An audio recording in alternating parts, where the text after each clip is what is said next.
నమస్కారం. ఈరోజు మనం చాలా ఇంట్రెస్టింగ్ అలాగే అంతే కాంప్లెక్స్ అయిన ఒక టాపిక్ గురించి మాట్లాడుకోబోతున్నాం. భారత రాజ్యాంగ చరిత్రలో సామాజిక న్యాయమనగానే మనకు వెంటనే గుర్తొచ్చే పదం రిజర్వేషన్లు. కాని దాంతోపాటే ఎప్పుడు వినిపించే మరో వివాదాస్పదమైన పదం క్రీమీలేయర్. అసలీ క్రీమీలేయర్ అనేది నిజంగా సామాజిక న్యాయాన్ని అట్టడుగు వర్గాలకు చేర్చుతుందా, లేక అదొక సామాజిక అవరోధంగా మారిందా? ఈరోజు మనం ఈ విషయాలను ఫ్యాక్ట్స్, డేటా ఆధారంగా డీటెయిల్గా విశ్లేషిద్దాం. ముందుకు వెళ్లే ముందు ఒక్కసారి ఈ ఆశ్చర్యకరమైన వాస్తవాన్ని మీరే గమనించండి. బీసీలకు కేంద్ర ప్రభుత్వ ఉద్యోగాల్లో 27% రిజర్వేషన్లు కల్పించి దాదాపు 33 సంవత్సరాలు గడిచిపోయాయి కదా. అయినా సరే ఇప్పటికీ గ్రూప్ ఏ స్థాయి ఉద్యోగాల్లో వారి ప్రాతినిధ్యం కేవలం 19.14% మాత్రమే ఎందుకుందంటారు? చట్టమిచ్చిన హామీకి వాస్తవ పరిస్థితులకు మధ్య ఇంత గ్యాప్ ఎందుకుందో తెలుసుకోవాలంటే ఖచ్చితంగా మనం ఈ క్రీమీలేయర్ బ్యాక్గ్రౌండ్ ఏంటో తెలుసుకోవాలి. అయితే ఈ అంశాన్ని పూర్తిగా అర్థం చేసుకోవడానికి మనం ప్రధానంగా 5 విషయాలు కవర్ చేద్దాం. 1. ఇందిరా సహాని తీర్పు. 2. క్రీమీలేయర్ నిర్వచనం. 3. Rules and ground realities. 4. 2024 data. ఇక ఫైనల్గా దీని చుట్టూ ఉన్న ఆ సైద్ధాంతిక ఘర్షణ. సరే, ఇక ఏమాత్రం ఆలస్యం చేయకుండా టాపిక్లోకి వెళ్ళిపోదాం. ముందుగా మన మొదటి section, the Indira Sawhney judgment. భారతదేశ రిజర్వేషన్ల చరిత్రలో ఇదొక టర్నింగ్ పాయింట్. ఈ న్యాయపరమైన ప్రయాణం ఎలా సాగిందో చూస్తే మనకొక ఆసక్తికరమైన విషయం అర్థమవుతుంది. 1992లో Indira Sahani versus Union of India కేసులో సుప్రీంకోర్టు ఒక కీలకమైన తీర్పిచ్చింది. ఓబీసీలకు కేంద్ర ప్రభుత్వ ఉద్యోగాల్లో 27% రిజర్వేషన్లు అమలు చేయాలని స్పష్టం చేస్తూనే అసలు ట్విస్ట్ ఇక్కడ ఇచ్చింది. అదే క్రీమీలేయర్ లేదా సంపన్న వర్గాల సిద్ధాంతం. ఆ తర్వాత 1993లో కేంద్ర ప్రభుత్వం దీనికి సంబంధించి తొలి గైడ్లైన్స్ జారీ చేసింది. ఇక్కడ ఆశ్చర్యకరమైన విషయమేంటంటే అప్పటికి రిజర్వేషన్లు ఇంకా పూర్తిస్థాయిలో అమలులో కూడా రాలేదు. కాని అవి రాకముందే వాటిపై ఇలాంటి పరిమితులు విధించడం స్టార్ట్ అయిపోయింది.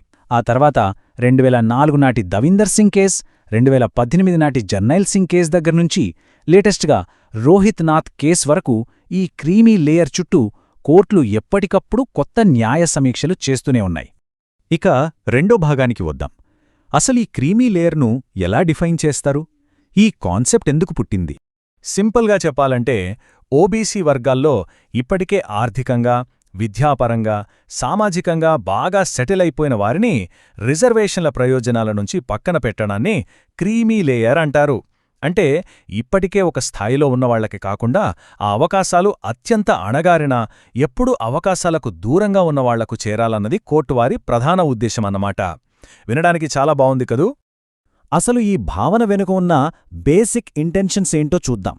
రిజర్వేషన్ల బెనిఫిట్స్ అన్నీ కొద్దిమంది ఆధిపత్య వర్గాలే తీసుకోకూడదు అనేది మొదటి లక్ష్యం. దీని ద్వారా ఓబీసీ వర్గాల మధ్య ఉన్న అంతర్గత అసమానతలను తగ్గించొచ్చు అనేది మరో ఆలోచన. అలాగే ఒకే కుటుంబం తరతరాలుగా ఈ ప్రయోజనాలు పొందుతూ ఉంటే మిగతా వారికి అన్యాయం జరుగుతుంది కదా. దాన్ని నివారించి నిజంగా వెనుకబడిన కుటుంబాలకు అవకాశాలు కల్పించాలి. థియరిటికల్గా ఆలోచిస్తే ఇవన్నీ చాలా స్ట్రాంగ్ రీజన్స్గానే కనిపిస్తాయి. అయితే ప్రాక్టికల్గా ఇవి ఎలా అమలవుతున్నాయి అన్నదే ఇప్పుడు అసలు ప్రశ్న. అందుకే మనం మూడో భాగంలోకి అడుగుపెడుతున్నాం. నిబంధనలు మరియు క్షేత్రస్థాయి వాస్తవాలు. థియరీకి, ప్రాక్టికల్ రియాలిటీకి మధ్య ఉన్న గ్యాప్ ఇక్కడే మనకర్థమవుతుంది. అసలు ఎవర్ని క్రీమీ లేయర్ అంటారు? దానికున్న లెక్కలేంటి? 1993 కేంద్ర ప్రభుత్వమేమో, అలాగే రాష్ట్రాల మార్గదర్శకాలను బట్టి చూస్తే రాష్ట్రపతి, న్యాయమూర్తులు, ఎంపీల వంటి రాజ్యాంగ పదవుల్లో ఉన్నవారు, అలాగే ఐఏఎస్, ఐపీఎస్ లాంటి ఆల్ ఇండియా సర్వీసుల అధికారులు డైరెక్ట్గా ఈ పరిధిలోకి వస్తారు. అలాగే తల్లిదండ్రులిద్దరూ గ్రూప్ 2లో ఉండి 40 ఏళ్లలోపు గ్రూప్ ఏకు ప్రమోట్ అయిన వారి పిల్లలు కూడా వస్తారు.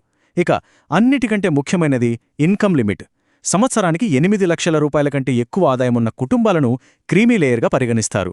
అయితే ఇక్కడో చిన్న మినహాయింతుంది సుమా. ఈ 8 లక్షల క్యాలిక్యులేషన్లో ఉద్యోగ వేతనాన్ని, వ్యవసాయ ఆదాయాన్ని నేరుగా కలపకూడదు. డాక్టర్లు, చార్టెడ్ అకౌంటెంట్ లాంటి ప్రొఫెషనల్స్ వరుసగా 3 ఏళ్లు 8 లక్షల పైన సంపాదిస్తే వాళ్లు కూడా వస్తారు. భారీగా సాగునీటి భూములున్న రైతులు కూడా ఈ లిస్ట్లో ఉంటారు. అయితే అసలు ప్రాబ్లం ఎక్కడొస్తోందంటే దేశం మొత్తానికి ఒకేలాగా 8 లక్షల బ్లాంకెట్ ఆదాయ పరిమితిని పెట్టడం ఎంతవరకు కరెక్ట్ అని బీసీ సంఘాలు అడుగుతున్నాయి. ఆలోచించండి. ఒక్కో రాష్ట్రంలో జీవన ఖర్చులు వేరు, ఒక మెట్రో సిటీకి, ఒక మారుమూల గ్రామానికి మధ్య ఆర్థిక పరిస్థితులు వేరు. పైగా మేము క్రీమీ లేయర్ పరిధిలోకి రాము అని నిరూపించుకోవడానికి ఒక సాధారణ బీసీ కుటుంబం ఆ సర్టిఫికెట్ల కోసం రెవెన్యూ ఆఫీసుల చుట్టూ తిరగలేక ఎన్ని ఇబ్బందులు పడుతున్నారో మనకు తెలుసు. ఒకే రూలు దేశం మొత్తానికి వర్తింపచేయడం వల్ల ఎన్నో పరిపాలనాపరమైన చిక్కులు వస్తున్నాయన్నది వాస్తవం. మరి ఈ రూల్స్ వల్ల ఫైనల్గా వచ్చిన రిజల్ట్ ఏంటి? ఇది తెలియాలంటే మనం 4వ సెక్షన్కి వెళ్ళాలి. అదే 2024 నాటి అఫీషియల్ ప్రాతినిధ్య గణాంకాలు. ఇదిగో ఈ నంబర్స్ చూస్తే గ్రౌండ్ రియాలిటీ ఏంటో మనకు క్రిస్టల్ క్లియర్గా అర్థమవుతుంది. ఇవి కేంద్ర ప్రభుత్వ సిబ్బంది వ్యవహారాల శాఖ 2024లో రిలీజ్ చేసిన డేటా. దాదాపు 32 లక్షలకు పైగా ఉన్న కేంద్ర ప్రభుత్వ ఉద్యోగాల్లో ఓబీసీల మొత్తం ప్రాతినిధ్యం 26.32% ఉంది. కానీ నిర్ణయాత్మకమైన గ్రూపే పోస్టుల విషయానికొస్తే 1,19,000 ఉద్యోగాలుంటే అందులో ఓబీసీలు కేవలం 22,000 మందే ఉన్నారు. అంటే 19.14% మాత్రమే. గ్రూప్ బిలో 21.95%, గ్రూప్ డిలో 21.15%గా ఉంది. అంటే 33 సంవత్సరాలు గడిచినా బీసీలు ఇంకా చట్టపరంగా తమకు దక్కాల్సిన 27% ప్రాతినిధ్యాన్ని చేరుకోలేకపోయారు. దీంట్లో జనరల్ మెరిట్లో సెలెక్ట్ అయిన వాళ్లు ఎంతో మనకు క్లారిటీ లేదు. దీన్ని బట్టి చూస్తే ఈ సిస్టంలో ఎక్కడో ఏదో పెద్ద గ్యాప్ ఉందని స్పష్టంగా తెలుస్తోంది కదా. ఇక 5వ మరియు చివరి భాగం ది ఫిలాసాఫికల్ క్లాష్. ఇదంతా కేవలం అడ్మినిస్ట్రేటివ్ ప్రాబ్లం మాత్రమే కాదు, దీని వెనక ఒక పెద్ద సైద్ధాంతిక ఘర్షణే నడుస్తోంది. ఇలా ప్రాతినిధ్యం తక్కువగా ఉండటానికి కేవలం క్రీమీ లేయరే కాదండోయ్, ఇంకా చాలా అవరోధాలున్నాయని విమర్శకులు గట్టిగా వాదిస్తున్నారు. భారత రాజ్యాంగంలో ఎక్కడా స్పష్టంగా రాయకపోయినా కోర్టులు విధించిన 50% రిజర్వేషన్ల సీలింగ్ ఒక పెద్ద అడ్డంకి. అలాగే ప్రభుత్వాలు బీసీలకు ప్రమోషన్లలో రిజర్వేషన్లు ఇవ్వకపోవడం మరో మైనస్. 77వ రాజ్యాంగ సవరణ ద్వారా ఎస్సీ, ఎస్టీలకు ప్రమోషన్లలో రిజర్వేషన్లు కల్పించారు, చాలా మంచి విషయం. కానీ అందులో బీసీలకు అవకాశం ఇవ్వలేదు. ఇవన్నీ చూస్తుంటే ఉద్దేశపూర్వకంగానే కొన్ని నిర్మాణాత్మక అడ్డంకులు సృష్టిస్తున్నారని బీసీ వర్గాలు ఫీలవుతున్నారు. ఇక్కడే మనం 2 డిఫరెంట్ వ్యూ పాయింట్స్ వినాలి. ప్రభుత్వం అలాగే కోర్టులు ఏమంటున్నాయంటే ఆర్థిక ప్రమాణాలు పెడితేనే కదా నిజమైన పేదలకు ప్రయోజనాలందుతాయి అని. కానీ ఓబీసీ వర్గాల వాదన దీనికి పూర్తి భిన్నంగా ఉంది. రాజ్యాంగంలోని ఆర్టికల్ 15(4), 16(4) ప్రకారం రిజర్వేషన్స్ అనేవి పావర్టీ ఎలివియేషన్ ప్రోగ్రామ్స్ కావు. అవి సామాజిక, విద్యాపరమైన వెనుకబాటుతనం ఆధారంగా ప్రాతినిధ్యం కల్పించే సాధనాలు. ఒక మనిషికి డబ్బు రావడం పోవడమనేది తాత్కాలికం. కానీ కులం పేరుతో జరిగే వివక్ష అనేది కొన్ని శతాబ్దాలుగా వస్తున్న నిర్మాణాత్మక అసమానత. కాబట్టి సామాజిక న్యాయం ప్లేస్లోకి ఆర్థిక ప్రమాణాలను తీసుకురావడం వల్ల అసలు రిజర్వేషన్ల బేసిక్ ఫిలాసఫీనే దెబ్బతింటోందని వారు ఆవేదన వ్యక్తం చేస్తున్నారు. అందుకే ఒక బలమైన ప్రశ్న తరచూ వినిపిస్తూ ఉంటుంది.